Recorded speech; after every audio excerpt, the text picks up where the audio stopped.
Hey guys! Welcome po sa We Find Home. I'm Gerald and ngayon pupunta na naman tayo sa isang overlooking house and lot dito sa Rizal. Ngayon pupunta naman tayo ng Aurelia Ridge dito sa Pantok, Binangonan, Rizal. Now, kung katulad kita, pag narinig ko ang Binangonan, Rizal, tingin ko palagi is medyo malayo na yan. Pero nung napuntahan ko tong project na to, and nag-ikot-ikot ako sa mga pinakamalalapit na establishment, nagulat ako na wala pang 15 minutes is nasa Antipolo ka na. Bale mula Aurelia Ridge hanggang sa Antipolo Cathedral, sa abot lang ng 18 minutes. And 14 minutes lang papuntang Antipolo Doctors Hospital.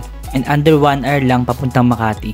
Now alam ko, kailangan pa rin nating i-factor yung traffic, but I'm still impressed na merong ganito agad ng project na napakagandang location and very reasonable yung price. Now para sa mga pinakamalapit na establishments, 2.6 kilometers lang po ang Centro Mall Binangonan, 2.6 kilometer lang din ang Rizal Provincial Hospital, 3 kilometers ang Gaisano Mall, 3 kilometers din ang Pure Gold Binangonan, yung katapat lang nito yung McDo, Jollibee and Chowking, and 3.2 kilometers naman ang Binangonan Lakeview Hospital.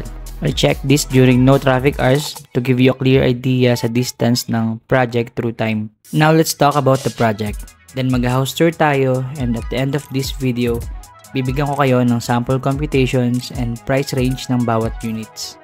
Now Aurelia Ridge is developed by Tailor-Made Development Corporations, and meron siyang total units na 412, and meron siyang lawak na 5.7 hectares.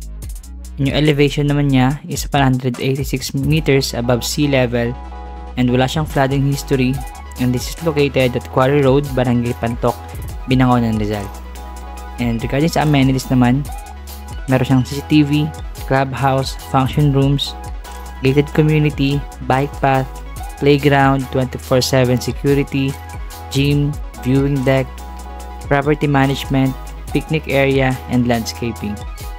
So nandito na tayo sa gate, and ngayon mag-house tour naman tayo. So merong 4 units sa Aurelia Ridge. So this is single attached, duplex, and townhouse na Unit A and Unit B.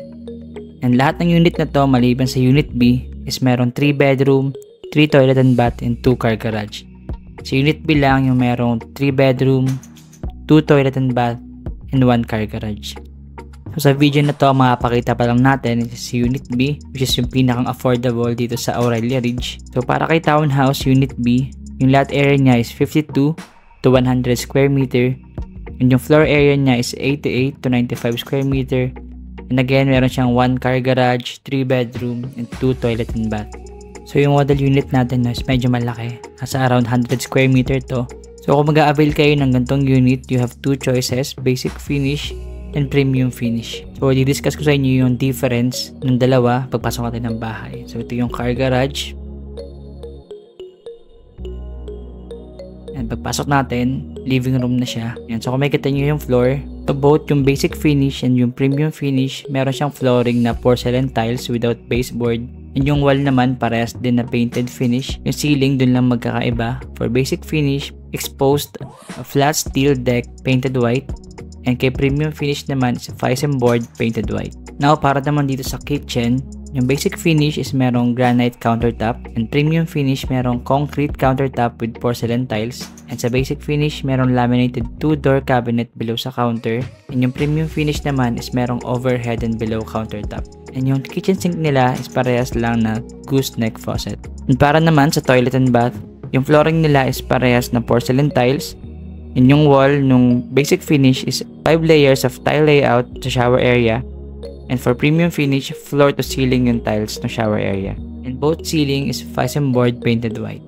Now dito naman sa ilalim ng stairs, makikita nyo pwede siyang gawing storage room or mini office. And so ngayon, silip naman tayo sa labas. So kita nyo rito, sobrang ganda ng landscape. Meron siyang direct access papunta ng service area yung sa likod.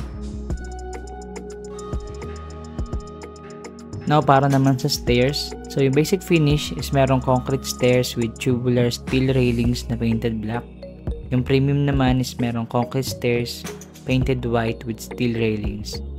And parehas lang siya na merong vinyl tiles with stair nosing. This is the toilet and bath number 2. So nasa taas siya. kung makikita nyo sa stairs, no, meron siyang mga window na makikita nyo yung ganda ng view ng Laguna Lake and Manila skyline.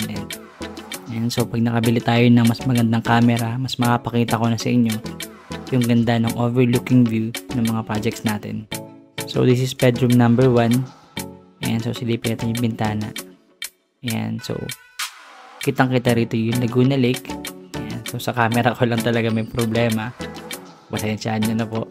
Ayan, kaya mag-subscribe kayo para meron na ako pang invest. Ayan, so salamat nga pala sa mga nagko-comment and mga nagko-subscribe. Thank you po sa tiwala. So this is bedroom number 2 and pareha sila na may window na may overlooking view ng Laguna Lake.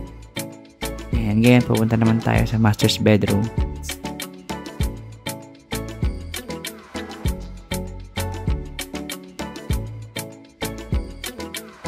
Ayan, so sobrang ganda nung design, napaka-simple pero maximize yung bawat space. Now sa next part ng video na to, i-discuss natin yung sample computation, yung price range ng ibang units. And once na meron ng model house, kukunan natin siya agad and papakita ko agad sa inyo. Habang dinidiscuss ko yung computation, papakita ko yung updated video ng amenities and kung ano yung kalabasan niya once na matapos na. Now for the sample computation, ang ibibigay natin is yung townhouse unit B. And yung lot area niya, both basic and premium finish is 51 square meter. Floor area is 88 square meter. Now sa gross TCP sila magkakaiba. So for basic finish, yung total contract price niya is 4.7. Pero meron siyang discount ngayon na 230k. So magna-net siya ng 4.5M. Yung premium finish naman is nasa 5.5. Pero dahil may discount siya na 270k, aabot na lang siya ng 5.2M. And yung down payment is 10%. So for basic finish, 450k, premium 520. And yung reservation fee naman niya is parehas sa 30k. So aabot yung monthly DP mo for basic finish ng 35k a month for 12 months. And yung premium naman is 41k a month for 12 months din. And sa bank financing naman for 7%, let's say 30 years, aabot yung basic finish ng 27k a month. And kay premium finish is 31k a month. Now guys, kung gusto nyo itong puntahan, pwede ko kayong samahan, schedule natin yung tripping. I promise you, kung gaano siya kaganda sa video, kung nakita nyo man yung ganda ng view, mas ma-appreciate nyo sa personal. Sobrang ganda niya. Now, ibibigay ko naman yung mga price range ng ibang unit na wala pang model house.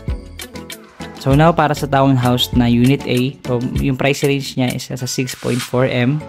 And para naman sa duplex, so nag-iiba siya depende sa size talaga ng lote.